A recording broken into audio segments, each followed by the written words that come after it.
This is one of the great benefit of always reciting these names of Allah subhanahu wa ta'ala. So what I was mentioning was that Ismullah Al-Azam is the name that we are connected to Allah with. I know some scholars, when a student goes to them for Islah al-Nafs, for the purpose of the purification of the heart, they ask that person, student, to recite all the 99 names of Allah. And they keep on looking at his face. So when he recites all the names of Allah, at a time when they see a change on his face, the effect of one of these 99 names that affect the heart so much that you see the effect of it on the face of the person, the change on the expression of this person, then they would ask that person to recite that name for the connection, for connecting himself to Allah subhanahu wa ta'ala. This is one of the opinions that Ismullah Al-Azam is the name of Allah through which each and every person is connected to Allah, and that is the name for you. So it's not just one name, it's any name that a person is connected through.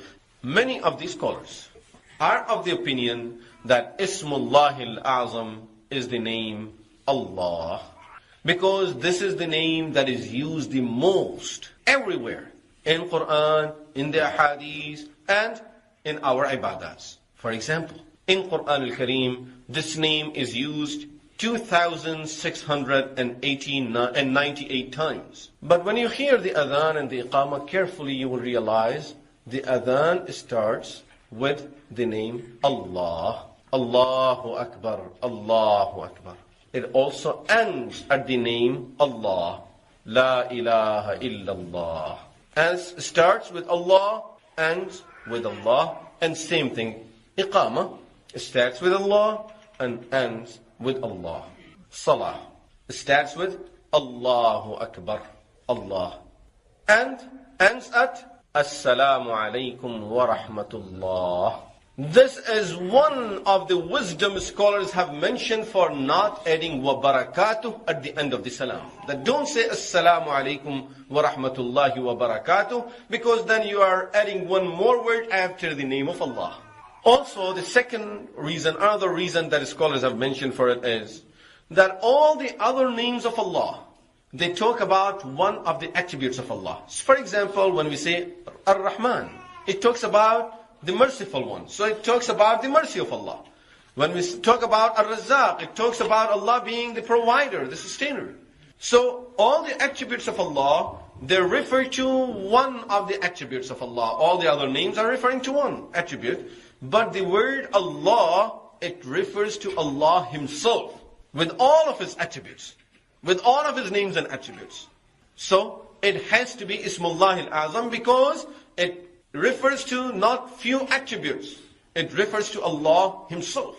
Number 3. We notice in Quran and Hadith, when the word Allah, the name Allah is used with other attributes, always Allah comes first. Allahu Ar-Rahman Ar-Rahim. Inna Allah Azizun Zuntiqam. Inna Allah Huwa At-Tawwab Ar-Rahim. So always Allah is used first and then the other attributes. So others are referred to Allah. Allah is not referred to others. So simply means all of them they refer to one name, and that is Allah subhanahu wa ta'ala, the name Allah. So Allah gathers all of these. Number 4, in our ibadahs, most of our ibadahs, we find the word Allah. This name is used. In some of the ibadahs, the other name are not there at all. Just this name, that is the only name that is in use. For example, in tashahhud, at-tahiyyatu lillahi was-salawatu wat-tayyibat, and you keep on reciting, so the word Allah is used. In Bismillah, in ta'awuz, a'udhu billahi minash shaitanir rajim. Alhamdulillah, thanking Allah, alhamdulillahi rabbil alameen. La ilaha illallah. So this is the again in adhan, in iqamah, and many other things where we find that Allah is repeatedly used in all of our ibadahs.